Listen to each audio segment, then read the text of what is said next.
वैदिक पर्सपेक्टिव के इस YouTube चैनल को सब्सक्राइब करें, वीडियो को लाइक व शेयर करें। ॐ यत्र नार्य पच्यवमुपच्यवं च शिक्षते उलूखलसुतानां वेद्विन्द्र जलगुलः। जहाँ औरत छोड़ने ग्रहण करने की शिक्षा प्राप्त करती है, उलूखल से सुसंस्कृतों की निष्पन्नों की रक्षा ही करो। हे इंद्रियों को वश में करने वाले, पान करो भोग करो शब्द करो। यह ऋग्वेद के प्रथम मंडल का 28वां सूक्त है। इस सूक्त का यह तीसरा मंत्र यहाँ पर लिया गया है। हाँ, ये जो चीजें हैं ये जो क्रियाएं होती हैं, हर गृहस्थ व्यक्ति के जीवन में ये क्रियाएं होती हैं। तो ये इन क्रियाओं के माध्यम से ही गृहस्थ जीवन चलता है। गृहस्थ जीवन में भी वही होता है कि हम उलूखल से, इसकी उपमा तो दी गई है, लेकिन वही चीजें तो हमारे जीवन में भी आती है ना, कि औरत के साथ क्या होता है। औरत के जीवन में यही चीजें आती हैं, जो बुद्धिमती होती हैं, समझदार होती हैं, जिनके संस्कार होते हैं, जिनके पति या जिनका परिवार से अच्छी शिक्षा मिलती है, तो वो इन चीजों को स्विच कर जाती है, इन गलत चीजों से आगे बढ़ जाती है और अपने परिवार को एक सुखी जीवन प्रदान करती है। अपनी इंद्रियों को वश में करना आवश्यक, ये काम कोई नॉर्मल व्यक्ति नहीं कर सकता। इस काम को करने के लिए इंद्रियों को वश में करने की आवश्यकता है। जिसकी इंद्रियां वश में रहेंगी, जो अपने इंद्रियों पर जिसका नियंत्रण होगा, वही औरत इस काम को कर पाएगी। क्यों? क्योंकि यहाँ उसका निर्माण किया जा रहा है। और होता क्या है कि जब ये प्रोसेस चलती है जीवन में अच्छा या बुरा चुनने की, तो बहुत अधिक हम देखते हैं कि तात्कालिक चीजों को औरत चुनती है। क्यों? क्योंकि कोई समझाने वाला नहीं होता, कोई ज्ञान देने वाला नहीं होता। तो यहाँ ईशान स्पष्ट आदेश दे रहा है औरत को कि आपको हमेशा सत्कर्म को, शाश्वत सत्य को स्वीकार करना है, ताकि आप आगे बढ़ सको। ईशान ने आपको बहुत सारी शक्तियां देकर भेजा है। सबसे बड़ी शक्ति तो ईशान ने आपको यही कह दी है कि आप ब्रह्मा बभूवित हो, ब्रह्मांड का निर्माण करने वाली हो। तुम औरत हो, तुम परिवार का निर्माण करती हो, ब्रह्मांड का निर्माण करती हो। एक छोटे से परिवार को, एक अंश को तुम जन्म देती हो अपने गर्भ से। मतलब तुम निर्माण वहीं से शुरू हो गया। एक सृष्टि को तुमने जन्म दी, एक व्यक्ति को जन्म दी, एक बालक एक बालिका को जन्म दी, तो एक सृष्टि प्रारंभ हुई। क्यों? क्योंकि ये शक्ति ईशान ने पुरुष को नहीं दी है, ये शक्ति औरत को दी है कि वो ब्रह्मांड का निर्माण करने वाली है।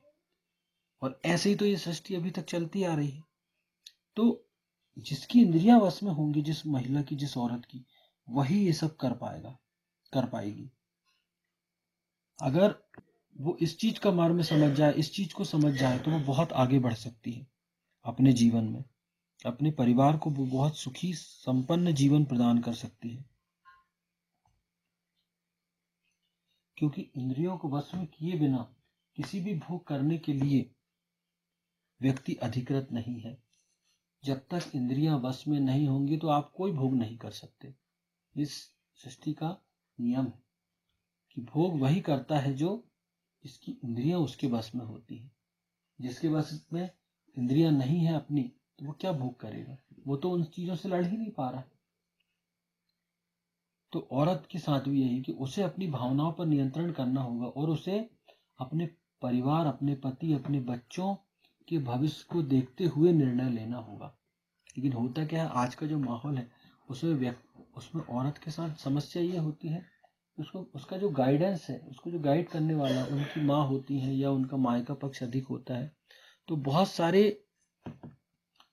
सारे मामलों में वो अपने मायके पक्ष को तरजीह देती है। उनकी बात का महत्व रहता है। पति या ससुराल की बात का उनके लिए कोई महत्व नहीं रहता। तो उसे ध्यान रखना पड़ेगा। ये प्रत्युत्पन्न मत, ये उसकी तात्कालिक प्रज्ञा की परीक्षा होगी। जब भी उसके जीवन में परिस्थिति आए, तो वो ये चुने कि मेरा पक्ष कहाँ सही है, मेरा भविष्य कहाँ सुरक्षित है, किस कर्म को करने में मेरा भविष्य सुरक्षित है, तो वो काम करे। ये नहीं कि किसी के बहकावे में आके या किसी की भावनाओं में बह के वो ये कार्य करे। नहीं, ये सब चीजें ईशान स्वीकार नहीं करता। ईशान कहता है कि हमने सृष्टि आपको दी है, ये वेद आपको दिया है, अब आप अपनी भावनाओं से, अपनी कर्मों से, अपनी चरित्र से, अपने कर्मों से अपनी सृष्टि को रचो। क्यों? क्योंकि अगर औरत सुदृढ़ होगी, औरत चरित्रवान होगी, औरत प्रत्युत्पन्नमति संपन्न होगी, तो वो ज्यादा लाभ पहुंचा सकती है अपने बच्चों को, अपने परिवार को, अपने से संबंधित लोगों को, और वो उन्हें ज्यादा सुख समृद्धि प्रदान कर सकती है उनके जीवन में। लेकिन ये समझ उसे होनी चाहिए एक औरत को। तो ये कब होगा? जब वो इस प्रोसेस को समझे कि उलूखल के समान जो है, उलूखल में कूटने से जो उपयोगी रस या अनाज निकलता है, उसका हम अच्छे से भोग करते हैं। क्यों? क्योंकि वो हमारे भोग के लिए होता है। और जो कचरा होता है, जो अनावश्यक चीजें होती हैं, वो उसे हमें अलग कर देना है जीवन से, और रस का भोग करना है। चिकित्सक, वैद्य, डॉक्टर भी, यदि आप जाओ डॉक्टर के पास, वैद्य के पास, तो वो आपको कोई दवा देगा कि भैया इसे कूट कर आपको खाना है। आप आयुर्वेदिक में जाओ तो कहेंगे इसका रस निकाल के पीना है। तो आप जब उस औषधि का रस पीते हो, तो उसमें से जो कचरा निकलता है, जो छिलके निकलते हैं, आप उसको थोड़ी खाते हो, उसने तो रस कहा है, तो आप बकायदा सिर्फ उस रस को निकालते हो। या कहा कि कोई अनाज दिया आपको, कोई चीज दिया कि इसे कूटना, इसके अंदर जो बीज निकलेंगे या अनाज निकलेगा या जो भी निकलेगा, उसको आपको खाना। बाकी तो आपके लिए वेस्टेज है ना, तो आपको सिर्फ फेंक देना है। तो यही चीजें, जब आप उन औषधियों के रस का पान करेंगे, उन दवाइयों को खाएंगे, तो आप अपने स्वास्थ्य को लाभ प्रदान कर सकते हैं। यही चीजें जीवन में होती हैं। हमारे जीवन में बहुत सारे ऐसे हमारे सामने मैटर आते हैं, बहुत सारी ऐसी परिस्थितियां आती हैं, जिन परिस्थितियों की वजह से होता यह है कि हम उन परिस्थितियों के कारण, हमारे जीवन में कोई परिस्थितियां आई, तो हमारे पास दो रास्ते निकल जाते कि यार अच्छा और बुरा, हमारे हित में क्या है। कई बार क्या होता है, हम अपनी भावनाओं में बहकर, अपने किसी को बुरा न लगे या लोकाचार के डर से हम बहुत सारी चीजें नहीं कर पाते। और हमारे जो गाइडर रहते हैं, एक औरत के जो गाइडर रहते हैं, वो चुन नहीं पाती, क्योंकि औरत होती है भावुक। उसे लगता है कि उसको गाइड करने वाला हमेशा सही हो ये नहीं, लेकिन वो जिस पर विश्वास करती उसी के हिसाब से चलती। और बहुत सारी समस्याओं की जड़ आज यही है। बहुत सारी समस्याओं का जो की जड़ है, बहुत सारी समस्याओं का जो कारण है, वो यही है। तो उसे यहाँ पर ध्यान रखना होगा, उसे अपने मेधा को विकसित करना होगा, उसे अपनी इंद्रियों को वश में करना होगा, और उसे ये सोचना होगा कि मेरे लिए क्या उपयोगी चीजें हैं, मेरे परिवार के लिए, और मेरे से जुड़े लोगों के लिए, मेरी संतानों के लिए, मेरे पति के लिए, मेरे संतानों के लिए क्या चीजें उपयोगी हैं, कहाँ मेरे हित है, मैं ऐसा क्या करूं जहां मैं इनको सुखी जीवन दे सकूं। तो उसे ये करना ही होगा। उसे रस को चुनना होगा, उसे उस उपयोगी अनाज को चुनना होगा अपने जीवन में, जो उलूखल, मूसल और की संज्ञा से जो चीजें प्राप्त हो रही हैं।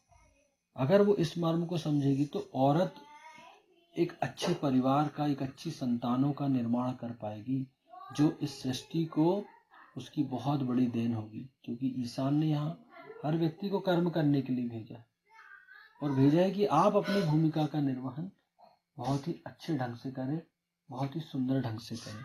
यदि आप ऐसा करते हैं तो ये बहुत अच्छी बात होगी। जहाँ औरत छोड़ने ग्रहण करने की शिक्षा प्राप्त करती है, उलूखल से सुसंस्कृतों की, निष्पन्नों की रक्षा ही करो। हे इंद्रियों को वश में करने वाले, पान करो, भोग करो, शब्द करो। ओम यत्र नार्य पच्यव मुपच्यतम मुवच्यवम च शिक्षते, उलूखल सुतानाम वेदेन्द्र जलगुलः। ओम।